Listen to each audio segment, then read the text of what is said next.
Doesn't appear to be any public comments. The next item is for the discussion and possible vote to approve a use of $42,000 from the infrastructure fund to match a $42,000 in RTT, which is Realty Transfer Tax funding from Sussex County. Total funds to be used for infrastructure products. Now, Bill, could you explain a little bit more about this? Sure. So Sussex County decided this year to give us approximately $142,992 in RTT money. Anything above the $100,000 that we spend, they will match. So, for example, we got $142,992. They're going to match that when we go to spend that money on infrastructure. So, a total of $84,000 approximately. 42 of that will come from the county. So, if we use the 42,000 from the infrastructure to match what they're giving us, they'll provide us that 42,000. So I hope that makes sense. There was a number of different things we put in for, and one of it was for the funding for infrastructure, if we could get it matched. Okay.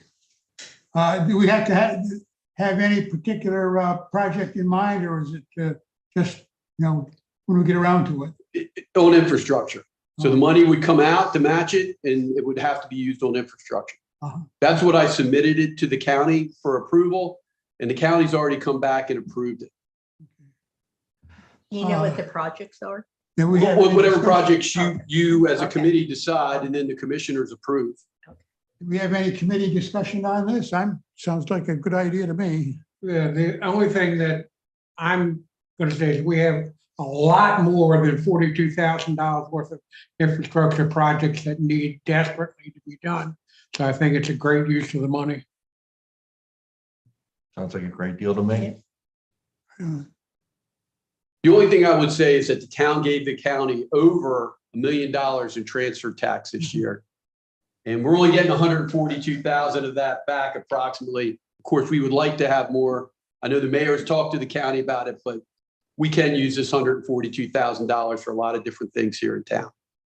So thank you to the county. Do we have a motion to approve this use? Is there any more discussion?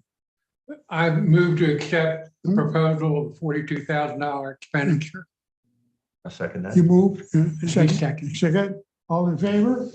Aye. So I just have a question. This is Dave. I have a question procedurally, and Dale, you might know this. Because it's infrastructure funds, Dale, does there need to be an actual formal public hearing for this? I'm wondering if you remember.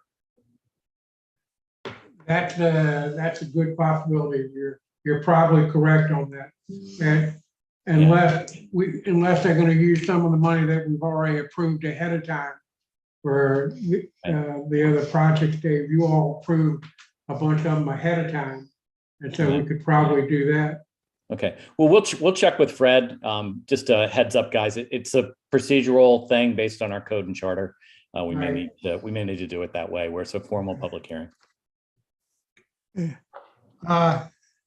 Next, we have the guests from the Center for Inland Bays to present and discuss the town stormwater master plan.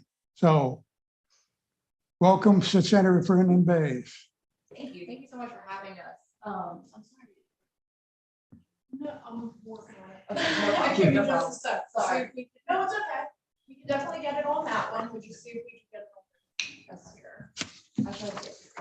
No, it's okay. Can you speak from the podium? Sure. Is the microphone live there? Yes. Yeah. Okay. What's up? There you go. Thank you. All right, we got a. Hey, good morning. All right, good morning, everybody. Thank you again for having us. My name is Michelle Schmidt. I am the Director of Conservation and Watershed Planning at the Center for Inland Bays. And I'm here with Avia Stillman. She's the Watershed Assistant. And so we're here to talk a little bit about the Dewey Beach Stormwater Master Plan.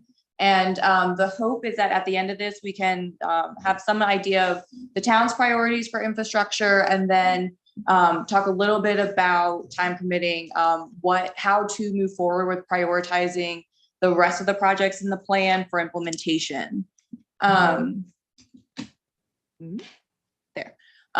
so the reason why we're trying to do this prioritization exercise is because the plan was developed in 2017, and we've been doing a couple of one-off projects in terms of implementation, and we're just not sure that that's the best way to go about doing these projects, because they are expensive, and doing them sort of one at a time without any sort of real plan, you just won't see as great of a benefit in the near term. And so we're trying to work to see how we may be able to look at the remaining projects and then determine a prioritization. And after that, we want to then move to talk about funding, because again, the projects are expensive. And so we want to come up with some sort of a funding plan. So the hope is that after this meeting and probably a couple others, we can have a short document that will accompany the Stormwater Master Plan. And that will just help guide implementation over the next several years, 10 or so years, or however long it'll take. And so hopefully you are all a little familiar with the plan. It basically was developed in partnership with the town of Dewey Beach and the Center for Inland Bays, and RK&K was the contractor who did a lot of this work. And the goal was to identify different stormwater projects. And we ultimately wanted to, of course, protect water quality, but then also alleviate flooding throughout the town. And so the plan, it covers about 152 acres, and there's 9 different drainage basins, and the projects range from removing impervious surfaces and replacing it with more pervious, bioretention areas. There are 2 living shoreline projects associated with this plan as well. And, you know, a lot of the flooding does happen, as we all know, on the bay side. But a lot of the projects that are in this plan are focused more on the upland areas and around Route 1. One of the reasons for that is because of how just the nature of Dewey Beach, kind of really high water table. There's just not a lot of room. It's a lot of impervious surface area. So these projects can be a little bit difficult just given that environment. And so we tried to work on the upland area so that we had a little bit more room to basically move water around. And so what I would like to do is just, actually, I'm going to tell you about this. So in the master plan, if you read through it, there's a really long version and then there's a shorter version. But the plan does prioritize the projects, and that's just based on the flooding benefit, the cost, nutrient benefits, and then utility conflicts, because that has to deal with a lot of these projects being on Route 1, and then property ownership. So it kind of divides the projects up into high, medium, low, priority 1, 2, 3. So priority 1 is high priority. And I guess just the way it worked out, there's 10 projects. I thought this was interesting. There's 10 projects per priority area. And this is taken directly from the plan itself. A quick question for Kate. If you could ask Kate if she can do a screen share, please. Yes. Great, thanks. Yep. I'll keep going and then just interrupt me if you have issues with the screen share or anything. So this is again taken directly from the plan. The cost was an estimated cost based on just the preliminary engineering. And again, this was back in 2017. So the cost that's listed here is not probably too accurate. It's in the ball range, but just keep in mind that with inflation and everything, these prices are going to be a little bit different. But you can see, you know, the priority 1 projects would reduce nitrogen by 40%, which would be wonderful. And then, you know, back in 2017, the estimated cost was about 3.6 million. So all in all, you know, the 30 projects or so that are listed in here would be $8.2 million. So the reason why it's so expensive, again, is because of just the nature of Dewey Beach and being stormwater projects. They're just a little bit more expensive. And then when you consider sort of the utilities and all that jazz, it can just become a little bit more expensive. So, and my clicker's not working.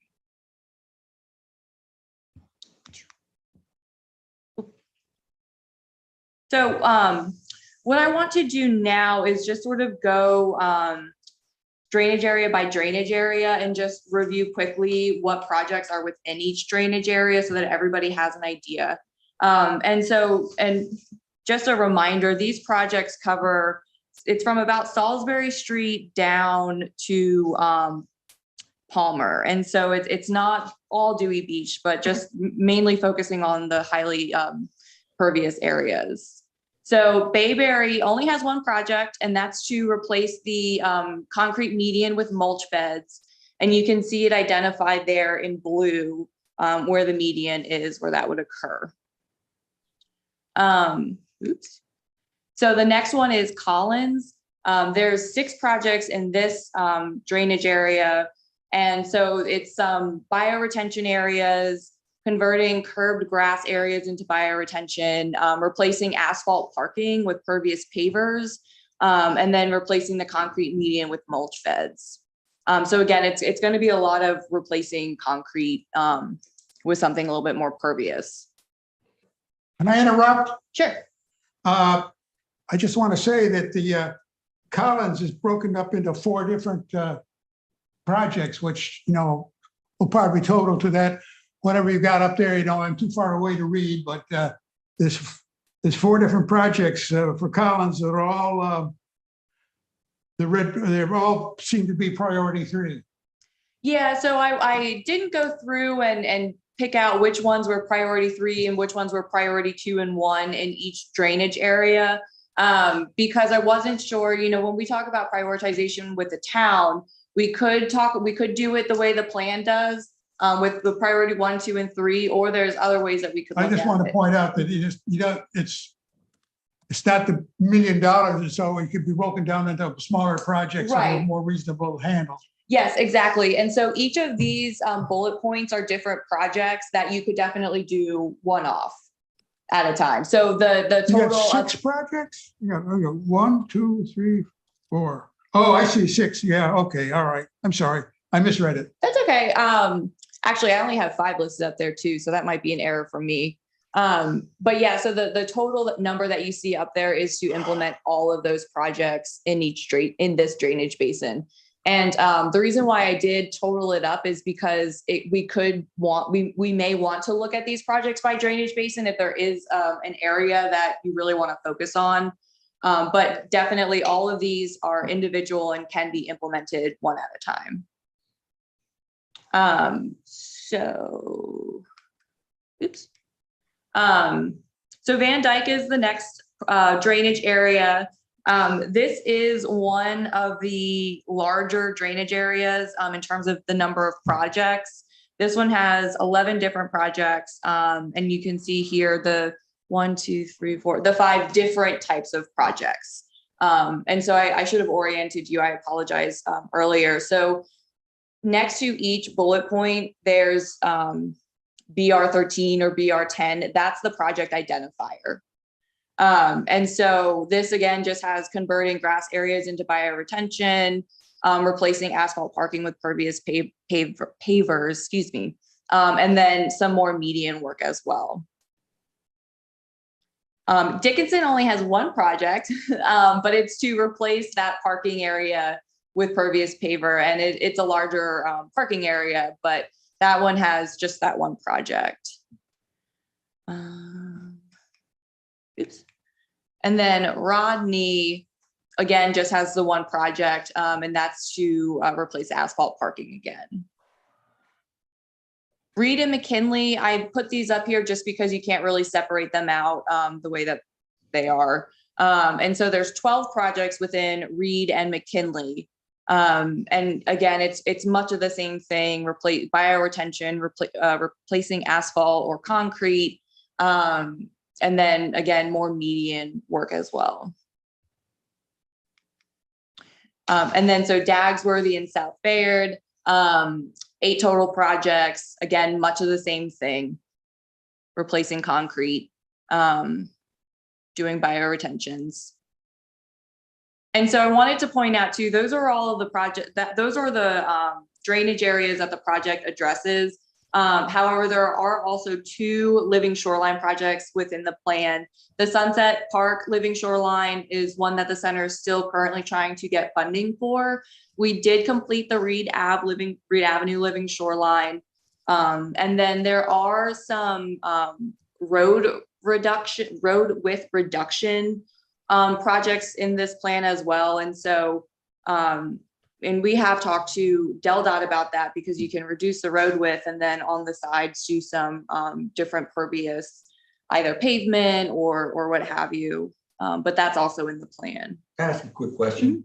When you're coming up with these estimates for some of these things that you want to do, it looks like just by reading it, there's a lot of maintenance, ongoing maintenance involved once these are installed, whether it be, I believe, was it the permeable concrete has to be, sand has to be swept out of it, and then the mulch beds and everything. Is there money put in there for that, or is that going to fall on the town to maintain that afterwards? I'm just curious about that. It's a great question. So the town would be responsible for maintaining all of these projects after implementation. The cost that is in the slides is just the implementation. There is a 20-year cost in the plan that includes maintenance. So it gives you an idea of like what the ongoing maintenance might cost. But that is an important consideration. And that's something that we've been sort of talking to the town about too, is these projects do require maintenance. And then there's a maintenance cost associated with that, of course. I have a question also. The Sunset Park Living Shoreline, what does that include? So that I should have put a slide in here to show that. I apologize. I might have one way further down, but that project is just a living shoreline. I'm gonna try to move forward and see if I have. Does it include the marsh, or is it just at the end of? It does come. I'm sorry. So it does include the marsh. It does or it does not? It does. It does include the entire marsh at the end of McKinley. Yes. Okay. It comes over. So there's a living shoreline right in front of Sunset Park. And then there are other measures to help protect the sort of area that goes up and around to the marsh. So does it include the entire shoreline of the marsh? Mhm. Yes. Okay. Does it include the marsh at McKinley? It does, yeah. So I did talk to Mary Ann Walsh, who is our science and restoration coordinator, after our meeting that we had. And she did confirm that the living shoreline itself doesn't extend all that way, but there's other measures apart that are associated with that whole project that help to restore or protect the marsh. Mm-hmm. So it's a stabilization of that shoreline in front of the marsh. Mm-hmm. Mm-hmm.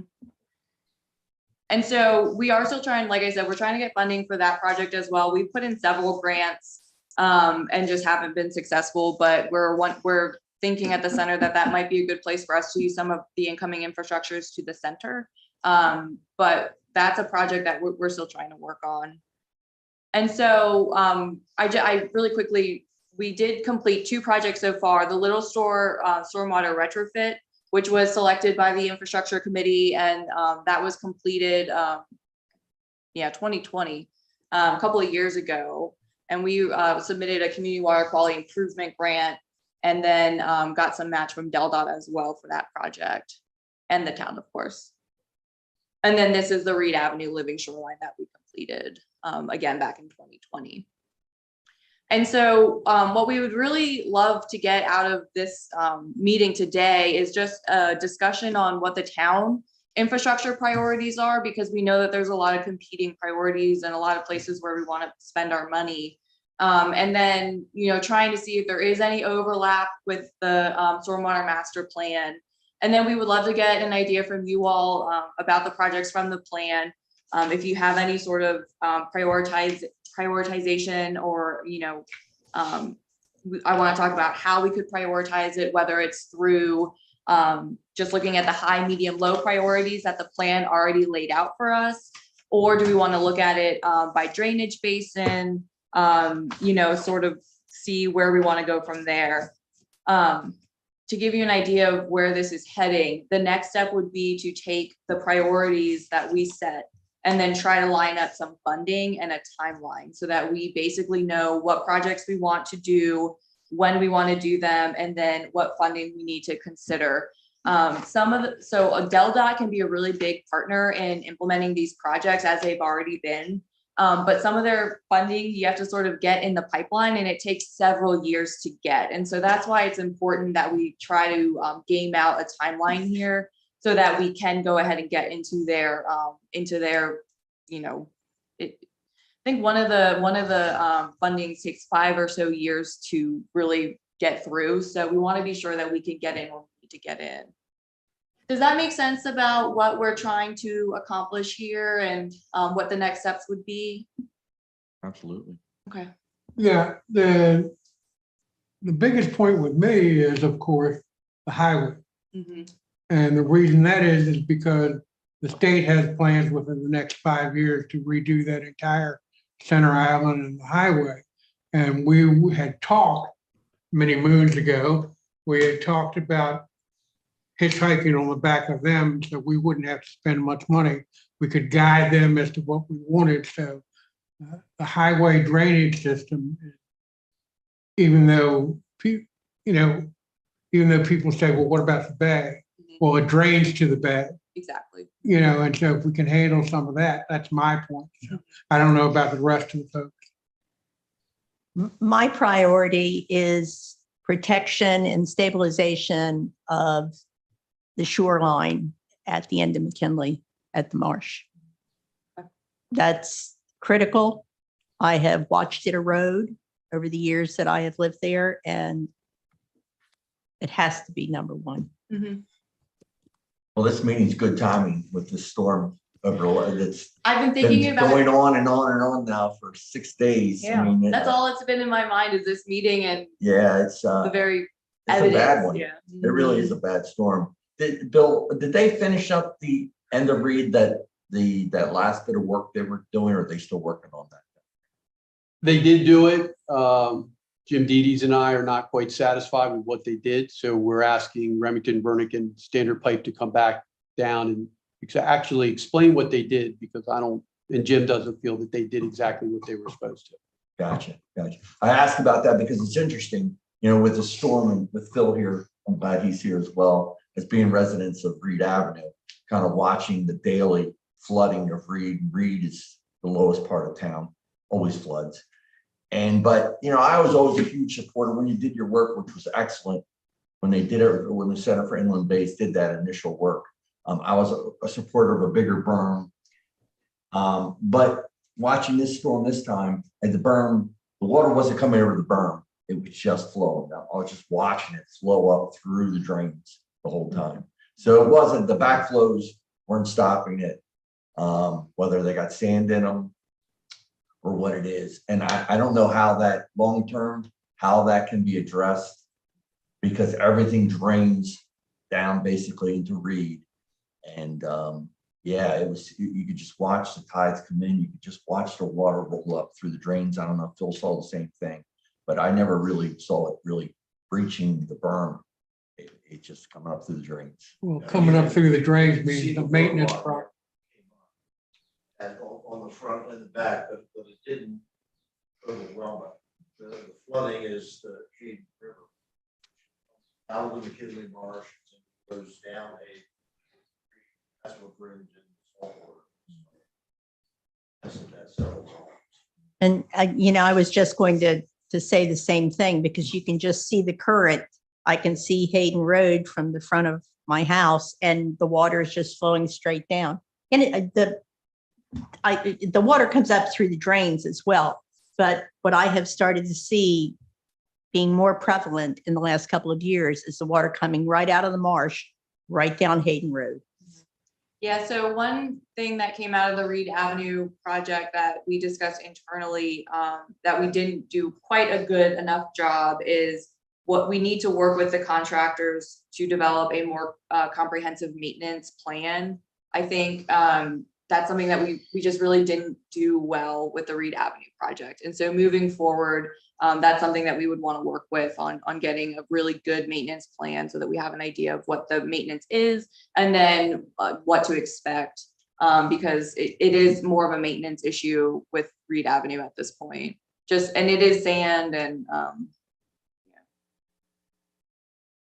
So are there any other priorities in terms of, so the highways, there's a lot of, and I agree with the idea of sort of following DelDOT on this because there's some synergy that could go on there in terms of replacing the concrete with more pervious material, which we had tried to partner on a couple of years ago.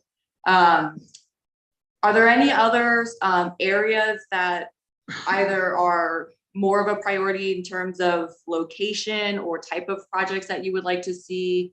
There are some other projects in the plan that are similar to the storefront bioretention, little store bioretention area. Any thoughts about any sort of thoughts like that? I have a question. Mhm. If that's okay.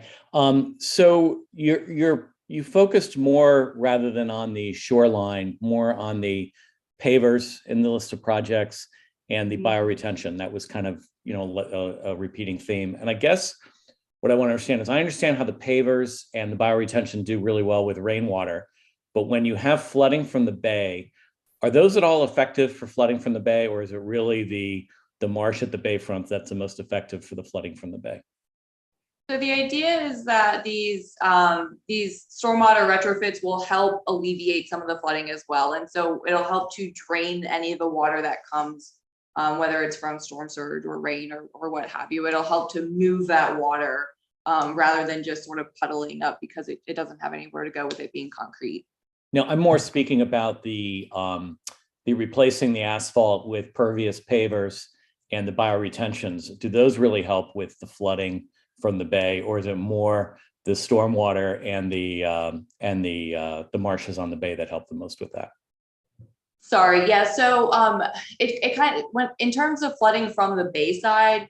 It depends if floodwater makes it up to those areas. Again, it'll help to drain it a little bit better. But those projects, just given some of the locations of them, it would be more from rain events. Okay. Or extreme tidal flooding, but we haven't seen that yet, thank goodness. Yeah. Okay.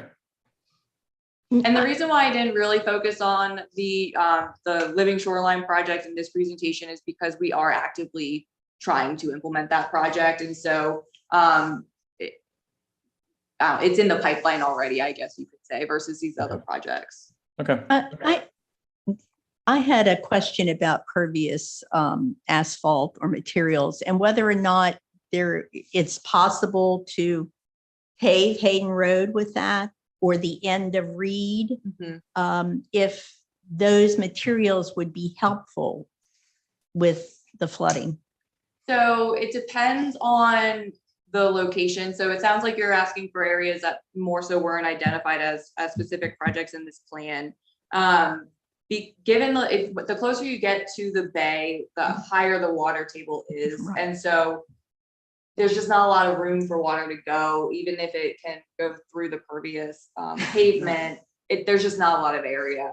That's one of the real challenges being in a coastal zone and trying to move flood water. I thought that might be the possibility, but I thought it was, since it's always flooded. Yeah. So that's why, again, all of these projects are focused more on the upland areas. Again, because there's just a little bit more room to work with. Yes. So we're working with Remington and Burdick now on standard pipe at the end of McKinley Street. And I'll talk about it in a minute about what we're doing there.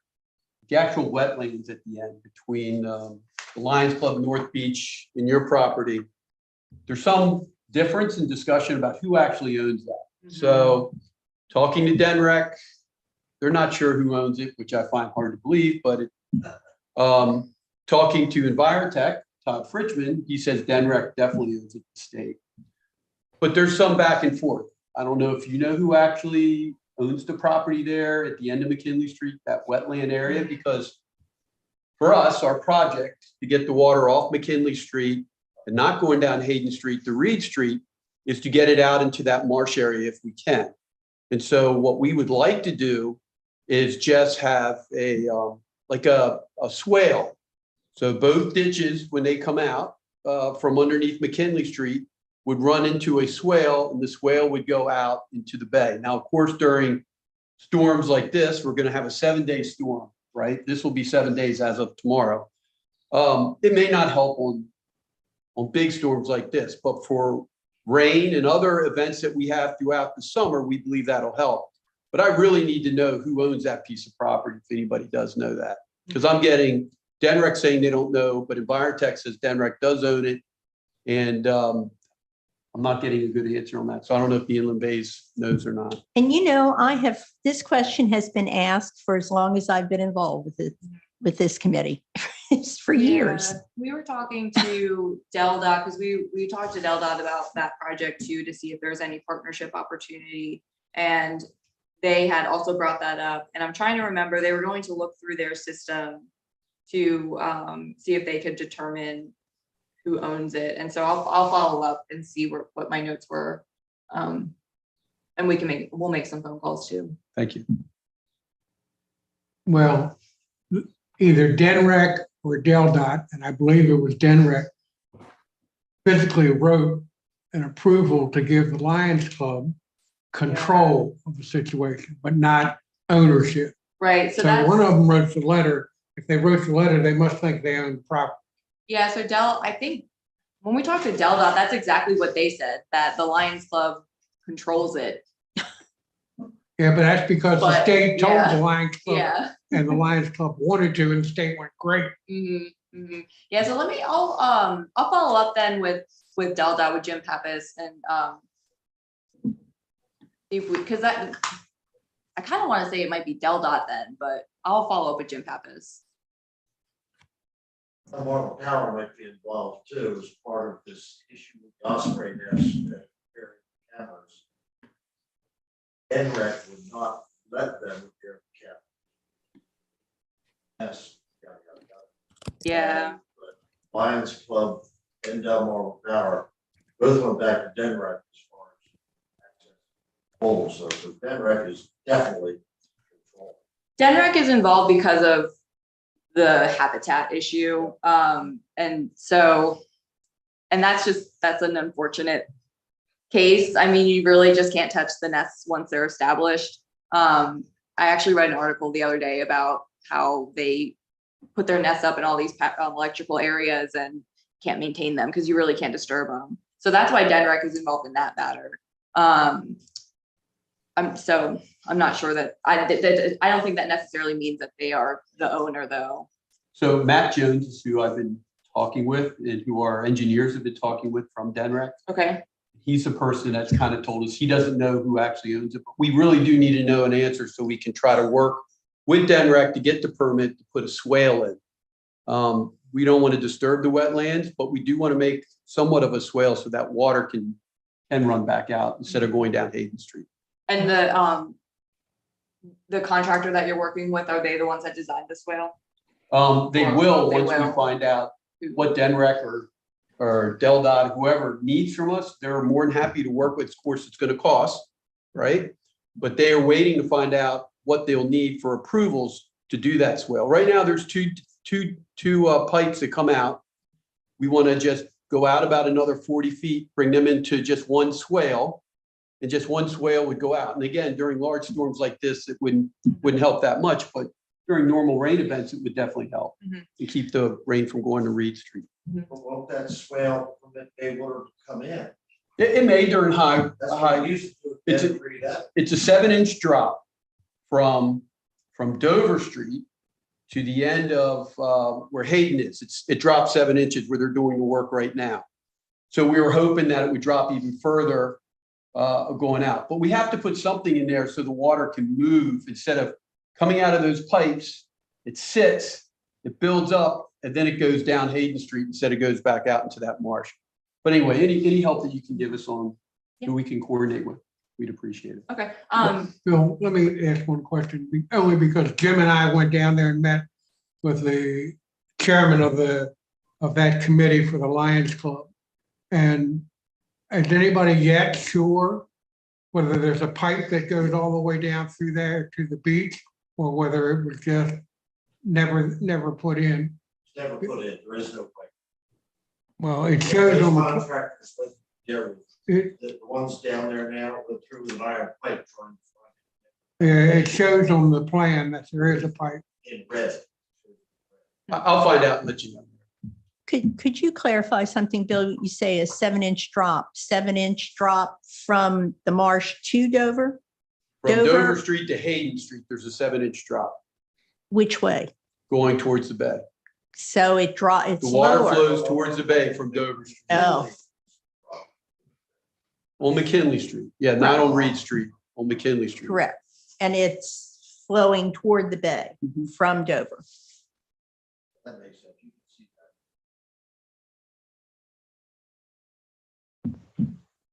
can you tell me the name one more time of the person from Denmark? Matt Jones. Matt Jones. Okay. I can forward you an email from him. I'd like to chime in here with a little thing that I put together. This present summary of the opportunities was about 40 or 41 different projects. Well, I picked out some of those projects that were under $200,000, thinking of the possibilities of funding from the community transportation funds that the senators and representatives have, plus contributions from the town. And I came up with about 14 projects that I've written them down with a listing. I want to distribute this to the people here. So it's just a suggestion of I'm calling it the long-term infrastructure projects. And there's a couple for Gail, could you pass over 1, 2, 3 to the public? And Marty Want one for Bill? and you need how many more? And that's everybody. Here. Do I have one? Yes, here you go. Sorry. Thank you. It's just a suggestion. I think it sort of falls into the realm of what David sent to me about, I think it was after one of the previous commissioners meetings to prepare and give some idea of long-term projects in the town. And I thought maybe this would be the source for the projects. Now, I don't know when or how they would be implemented, but there's a list for you to have priorities. That's perfect. This is really good. Thank you so much for David, putting I'll this get together. a copy to you on the internet, okay? Yeah, that's great. Thank you. Okay. This is perfect. And this is something that we can work off of because it looks like some of these we could partner with DelDOT on. And so we can sort of start planning what that time frame might look like. And then we can start compiling some other funding sources too that could go towards these others. And then really just start gaming out when we might be able to accomplish these. This is a really, thank you for this. This is great.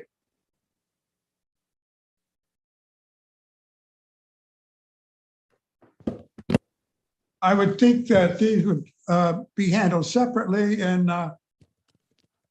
how you go about it, would you people be involved with this, with using your consultants, RK&K and that other, there would be them Yeah, so providing the engineering services for the town?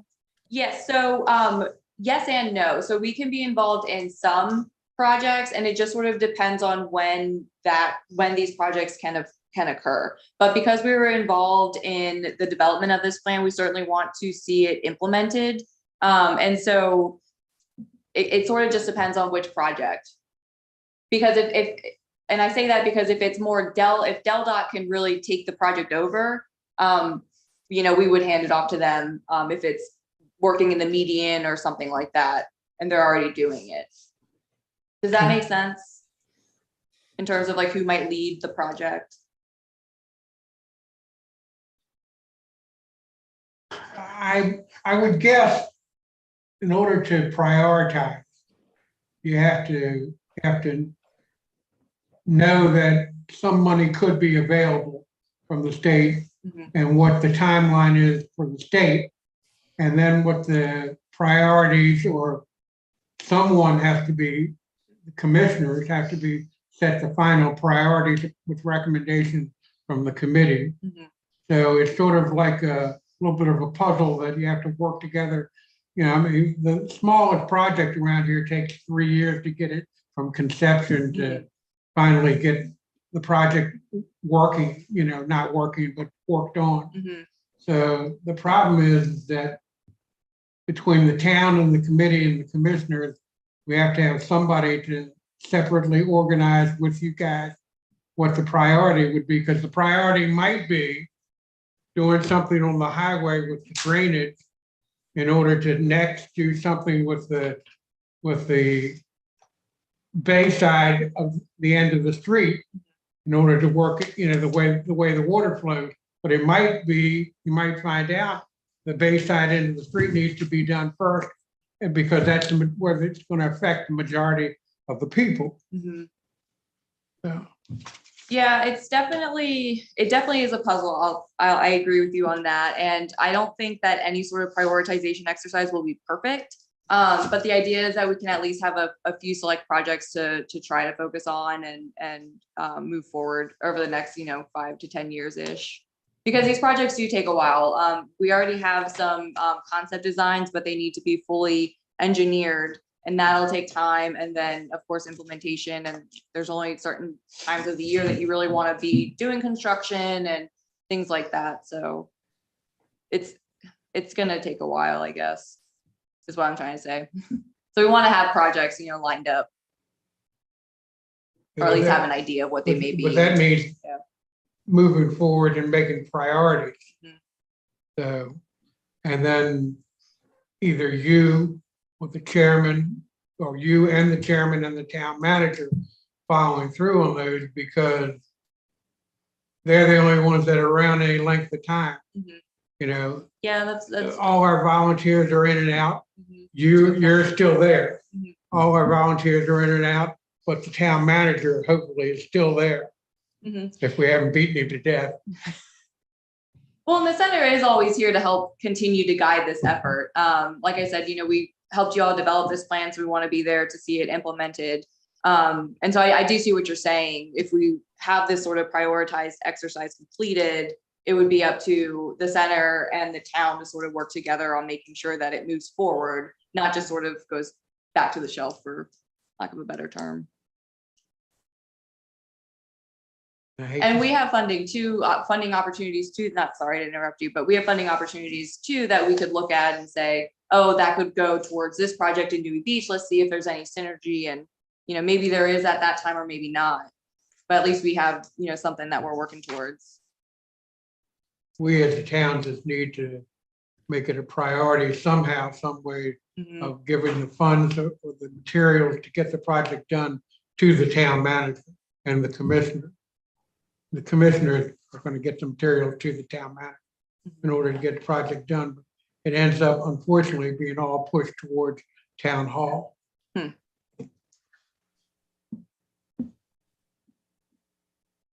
Okay.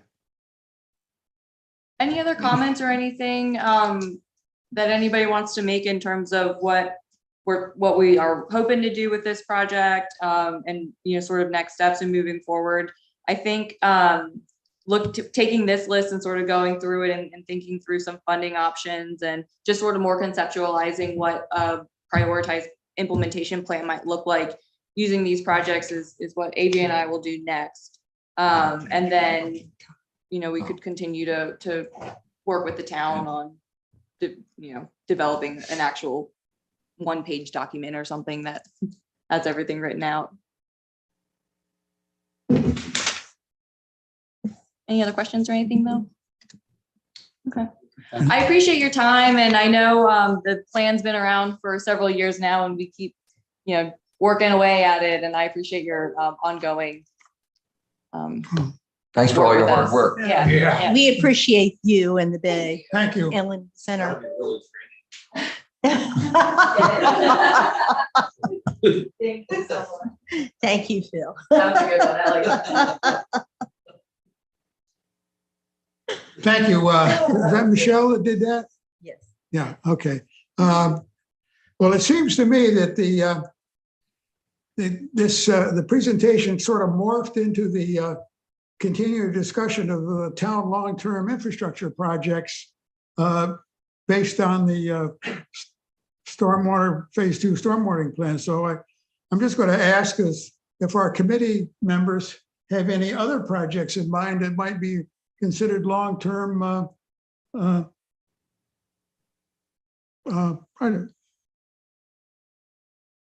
seems to, I'd like also to say that of these, my list, or what I want to call it, would cover multiple years here. If you probably only work at one at a time. So it's going to be, it would cover a long period of time. So the Bayard pump station, this fall, we're gonna have to do repairs on it. I got Remington and Burdick looking to see how much it's gonna cost.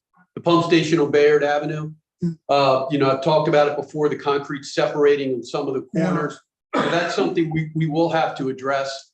If you go down there and you notice on the north side of the pump station on the berm, we've taken out the fruit trees that were there. The arborist had told us that the roots were eventually gonna go down and cause issues with the berm. So we've replaced those with beach grass, and we left the bayberries there because they said the roots were shallow. We're also going to do that on the south side of the pump station on that berm eventually, probably this fall. Take out a lot of the fruit trees, leave the bayberries, and replace that with beach grass. So that would be a priority. For us, that pump station's got to be up and running. If not, you're going to have the same type of flooding there at Bellevue and Bayard that you have on Reed Street. Okay.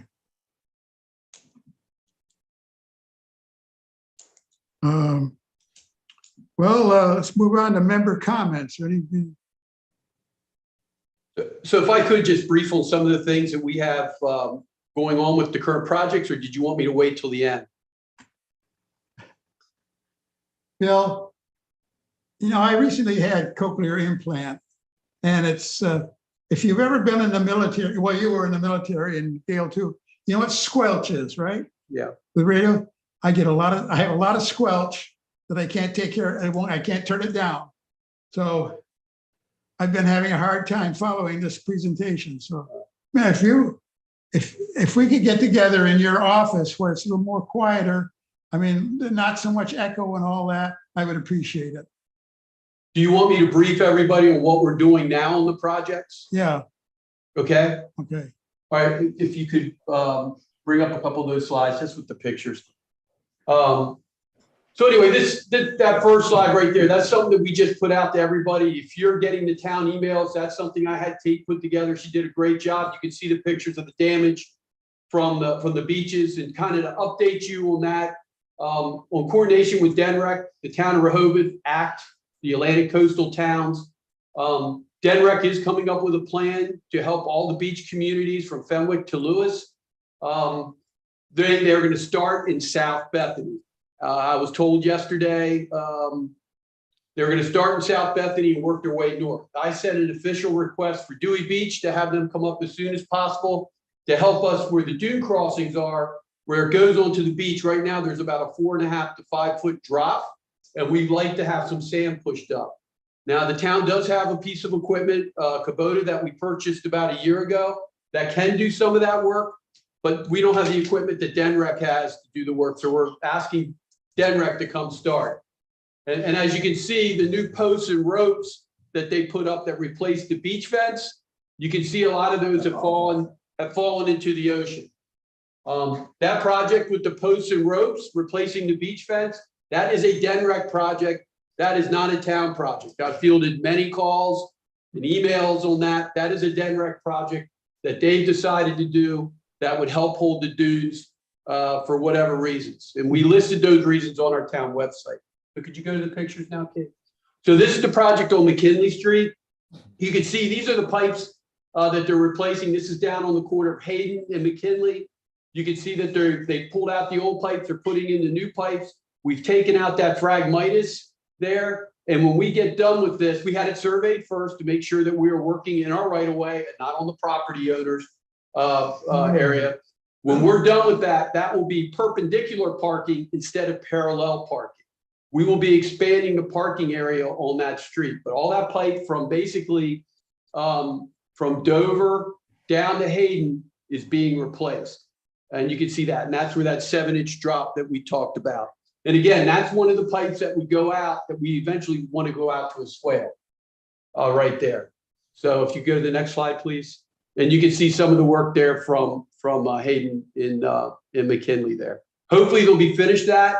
If not this week, early next week, they'll have that project done there. And then we want to concentrate on the wetlands at the end of that street to see if we can get DENREC, our engineer, together to see if we can get approval to do the work in the wetlands to build that swale. And then could you bring up the two bills, please? So right now with Remington and Verdict, you've approved, I think it was approximately $480,000 for approval for these projects. They've done the project at the end of Reed Street. We're not happy with what they've done down there. We're going to have them come back down and explain what they did. And then we're going to tell them that we think they should be doing more. So that project at the end of the street was approximately $26,000. That was approved for ARPA money to be used. ARPA money is going to be used for that project. But again, we're not paying that bill yet until we're satisfied. The other project is here on McKinley and on Bayard Avenue and part of Route 1 where they've relined or replaced the pipes. That bill is approximately $144,294. That will be part of the overall $480,000. That will come out of that. Okay, and that's part of this project right here. And we are satisfied so far on what they've done on McKinley Street, Bayard Avenue, and on Route 1 with replacing and relining the pipes. They're completely done on Bayard Avenue right now. That project's completely done. We currently have $720,000 in our infrastructure account, not subtracting the 144 that I just spoke about. So when you subtract that 144, it brings us down to approximately $575,000 once that bill's paid right there that you see on the screen. And again, money going into the infrastructure account, 20% comes out of building permits, 5% from the parking, and 3% from transfer. And so for the month of April, approximately $19,000 went into the infrastructure account. Okay. For me, for our projects that we're doing right now, the end of McKinley Street's our #1 priority. The end of Reed Street's our next priority. I've asked Remington Verdict to tell us what they think the next phase should be on stormwater drainage. And what I guess I should really do is get together with Michelle, bring Remington and Verdict in, have us meet together, see what projects they have, how that matches up with what Remington thinks we should do, and then move forward. My main thing is drainage out into the bay, getting those pipes open. Commissioner Jasinski requested that we also look at probably blowing those pipes out with those big vacuum cleaner trucks that they have sometime after the storm, because a lot of sand is probably going into the pipes. And so we'll probably either ask Rehoboth or ask the county to come in and help us with that, probably in about 2 weeks once the storm is really subsided. Let me just look real quick through here. Infrastructure also includes 5G poles. Right now, Verizon has submitted 4 applications to move the poles. 4. The only one they haven't is on St. Louis Street. They have not submitted an application to move the one on St. Louis Street. They have submitted it. We've given them access to the portal that CTC has set up. They had to fill out their questions. We've given those questions to CTC. They are reviewing them right now. And an engineer from CTC was in town yesterday going through each one of the 4 applications to see how that matches up with what Verizon's asked for. So I figured I'd brief that. It's part of our infrastructure in town. And that's all I currently have right now from the town manager's position. Can I ask a question? When you talk about the swale, what material would that be made of? Or is it metal? Is it concrete? What? No, what they're looking at is kind of what you have on the end of Reed Street, where you have possibly clam shells or oyster shells. Sea Grant works a lot with that, correct? Sea Grant? And they would be in these bags, and the bags would be in like and they'd be lined. Now that's what Remington and I've talked about. Whether DENREC permits that or not, we don't know, but we need to come up with some solution. And we're hoping with the oyster shells in these bags, that would be the best solution for the swale. Good And the filter. swale would have to have, as Michelle said, we have to do maintenance. So we have to get permission from DENREC to go in there and clean that out at least 3 times a year to make sure that we don't have issues with overgrowth into the swale. Interesting. You know, we kind of blitzed through something that they mentioned water coming back up, continuing to come back up the street from the bay.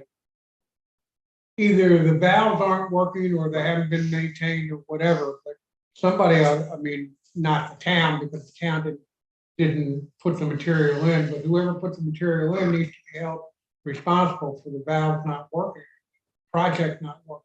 On Reed Street, Yeah, that's one of the things Jim and I want them, they were supposed to go in and evaluate the flaps and tell us whether they were open or closed and go out and clean through there. And when I go down there and I look during low tides, those pipes are still half filled with sand. those pipes and the ones that the new ones put in by the hotel are constantly full of sand. So you're talking about Van Dyke Street now. I was talking about Reed Street. Both of these projects, they're not, something's not working right, the one on Reed and the one on by the hotel hasn't been, evidently wasn't put in because it floods back in or fills back in right away. DBE, I've been speaking with Mike Kennard. They're assuring me that they are going to get an engineer study done on what needs to be done with those pipes. Because I told them shoveling the pipes every day or every other day on Van Dyke Street is not working. Yeah, and whatever they did, like you say, on Reed didn't work either. The flaps are not working. That's why we're not paying that bill right. Yeah. I thought the left hand for the southern flap was working, where it mainly drains. The other one was filled, the other 2 were filled with sand. But the $26,000 is for the whole project, not just for that most southern pipe. The question is, have you seen that the southernmost pipe flap is locked open? Because I haven't been able to detect any bay water coming in there at all, except that coming from Hayden from the kid. No, I don't know that. I just know that what we wanted them to do has not been done. And that may Blowing include, it out. there's 3 pipes that come out, and we know that at least 2 of them still have sand in them. Well, I gotta say personally, this is the first time the town's been on top of things in many, many years. I mean, we've got somebody now or we've got a group of people now that are doing a job. Jim Dede's is I doing a good mean, job. before, if we asked this question, we don't know, we'll check on it. Now here's the answer, we're doing it now. So I appreciate personally what you're doing. It's an easy walk down the street. It gets me out of the office. And I get down there and see some of the local folks that live on the street. And I agree that you're being modest, Bill, but we appreciate the work you're doing Sure. and the follow-up and keeping up Right. with it. It helps. It really Right. helps us, Sure. helps the town, helps all of us. Jim, that's all I have on my brief. That's all I have. Okay. I don't know when we'll have the next meeting. Are there any more member comments? I don't have any comments. So I'd like to adjourn the meeting now. Do I hear a motion to adjourn? Move to adjourn. Second, Okay, all in favor? Aye. Aye. aye. Okay. Bye, guys. Thanks. Thank you very much, everybody. Thank you. Oh, Commissioner Jazinski, I'll talk to you he's later. gone. Nothing And done. goodbye. I did check with Ashley about the public hearing on the money. The question that, yes, I can't remember, but we followed the rules according to Ashley, so I'll double check. She's in Dover today at the legislator meeting with Paul Bauer.